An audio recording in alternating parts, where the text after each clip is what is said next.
اور بے شک یہ مومنوں کے لیے ہدایت اور رحمت ہے۔ تمہارا پروردگار قیامت کے روز ان میں اپنے حکم سے فیصلہ کر دے گا، اور وہ غالب ہے، علم والا ہے۔ تو اللہ پر بھروسہ رکھو، تم تو صاف حق پر ہو۔ کچھ شک نہیں کہ تم مردوں کو بات نہیں سنا سکتے، اور نہ بہروں کو جبکہ وہ پیٹ پھیر لیں آواز سنا سکتے ہو، اور نہ اندھوں کو گمراہی سے نکال کر رستہ دکھا سکتے ہو۔ تم تو انہی کو سنا سکتے ہو جو ہماری آیتوں پر ایمان لاتے ہیں، پھر وہ فرما بردار ہو جاتے ہیں، اور جب ان کے بارے میں عذاب کا وعدہ پورا ہوگا تو ہم ان کے لیے زمین میں سے ایک جانور نکالیں گے جو ان سے باتیں کرے گا۔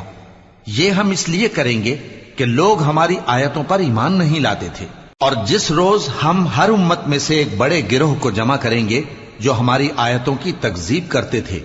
پھر ان کی جماعت بندی کی جائے گی، یہاں تک کہ جب سب آ جائیں گے تو اللہ فرمائے گا کہ کیا تم نے میری آیتوں کو